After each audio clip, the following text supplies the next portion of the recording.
Retomamos este tema. Recientes datos publicados por el Instituto Nacional de Estadística. La inflación acumulada de enero a julio del presente año, que ascendió a los 16,92%. Una cifra muy alejada a la realidad proyectada por el gobierno del 7,5%.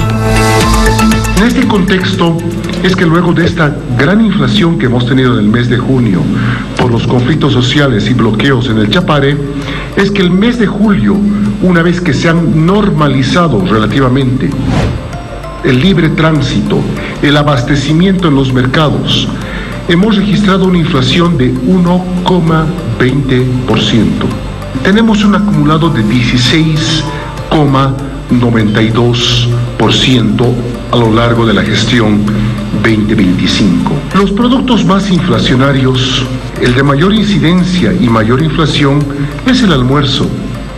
Propio del periodo de invierno, aumenta el precio del plátano, guineo, banano. Producto de las vacaciones invernales y también de los problemas de abastecimiento de diésel y gasolina, aumenta el precio del transporte interdepartamental en ómnibus y flota.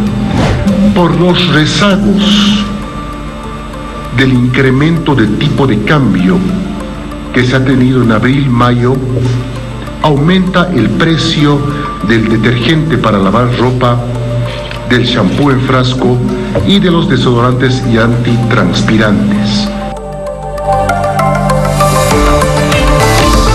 Hoy desarrollamos el tema con un experto economista. Edmundo, adelante, estamos contigo.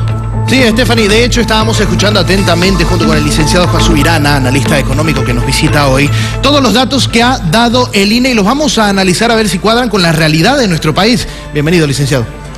Buenos días, un gusto estar con ustedes. Bueno, estamos hablando de una inflación acumulada del 16,92%, lejos de lo que había proyectado a inicios de año el gobierno, pero ¿usted cree que esto es una cifra real o cuál es la cifra real en caso de que no lo sea? Bueno, yo creo que lo más importante es que ya ha habido un proceso que me parece de apertura y de abrir los números y tratar de sincerar todo lo que corresponde justamente a la estadística macroeconómica. Estamos frente a una situación en la que ya prácticamente al mes de julio estamos hablando de una inflación del 17%, que si se mantuviera la tendencia estaríamos cerrando el año entre un 29% y posiblemente más del 30% como dato oficial. Pero como dato oficial, bien lo dice usted, como dato real entonces, porque me imagino que usted maneja una cifra diferente. Sí, principalmente por la combinación de productos. No, creo que es importante recalcar que estamos hablando de que el índice de precios del consumidor que reporta el INE engloba 397 productos, de los cuales no todos son parte de la canasta básica, no todos son parte de lo que las familias normalmente consumen. Si discriminamos evidentemente solamente aquellos productos que sí estarían siendo afectados de forma directa hacia las familias, estamos hablando de una inflación que podría oscilar entre un 22 a un 27%, revisando la propia data oficial que publica el INE abierta por producto. En este caso, estábamos escuchando, por ejemplo, el director del INE decía, uno de los productos más inflacionarios es el almuerzo que es un conjunto de productos en realidad, ¿no? Exacto. Se asegura que es por las vacaciones que se dio a los chicos de las vacaciones de invierno y también la escasez de diésel. ¿A usted le parece que es acorde esa visión que tienen sobre el por qué está dándose esta inflación? Yo creo que es uno de los tantos motivos. Recordemos también que prácticamente nuestro país es un país netamente importador y evidentemente el incremento en el tipo de cambio que se ha venido dando de forma sostenida de enero a la fecha, si bien hay algunos meses en que ha bajado un poco, pero si comparamos enero versus julio, el balance es lastimosamente positivo en crecimiento del tipo de cambio. Esto ha encarecido no solamente algunos productos, sino prácticamente al 90% de todos los productos que consumimos de forma diaria. El tema de las vacaciones posiblemente puede haber incrementado el transporte interdepartamental, pero no es algo que realmente explique ese incremento de 1,2% mensual, prácticamente que no se veía, como habíamos dicho, este proceso inflacionario no lo veíamos hace décadas. El INE decía el mes pasado, cuando estábamos revisando también los datos de inflación, que en ese entonces se había dado inflación por los bloqueos evistas, que posterior a ello, de que pase este efecto, todo iba a ir bajando. Pero, ¿cuál es la tendencia que tenemos de cara ya incluso a las elecciones que son de aquí 2 semanas? Bueno, lastimosamente la tendencia sigue siendo al alza. No han habido ningún cambio estructural a nivel macroeconómico, que el gobierno haya tomado algún tipo de medidas específicas para poder luchar o frenar un poco esta escalada de precios que se está generando. Como le decía, al paso que vamos, es muy probable que estemos cerrando el año en dato oficial con un cerca del 29-32% aproximadamente. Y evidentemente, si lo analizamos específicamente en el rubro de alimentos, que creo que es lo que al final del día más golpea a los hogares, a la fecha ya vamos un poquito más de 40% de variación interanual. Entonces es un dato realmente preocupante. Si analizamos la situación, el contexto electoral, porque nos estamos acercando a las elecciones, ¿algo va a cambiar en el tema de los precios dependiendo de qué gobierno sea elegido, dependiendo de qué candidato gane estas elecciones? Sí.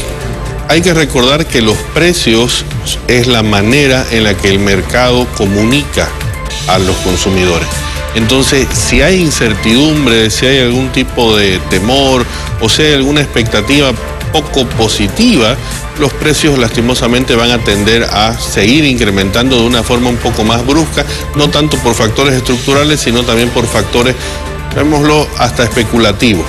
Sin embargo, si existiera una visión más positiva. Certidumbre.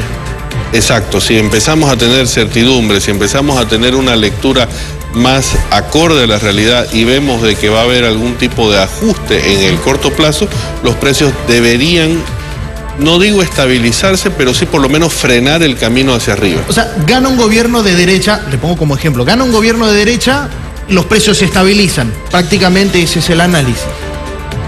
No crecen tan rápido todavía, porque en realidad no van a dejar de crecer hasta que el gobierno, asumiendo la hipótesis de que fuera un gobierno de derecha, correcto, tome las medidas adecuadas y realice los cambios estructurales a nivel macro para que ese precio empiece a tomar valores ya estables y deje de subir como lo está haciendo a la fecha. Correcto, tiene que haber medidas porque por arte de magia los precios no van a bajar. Para cerrar entonces, licenciado, con estos datos oficiales, ¿a qué cantidad de inflación podemos llegar a fin de año si es que sigue así la tendencia a la subida? La tendencia tal cual está ahora todo indica que vamos a cerrar en un número muy cercano al 30%.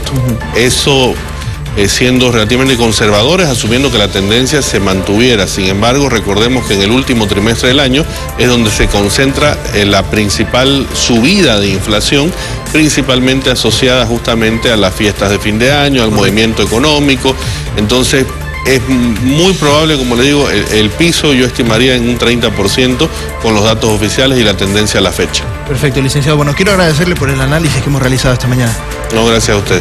Será hasta la próxima cuando tengamos otros datos que nos den luces de qué es lo que va a suceder con nuestra economía. Seguimos.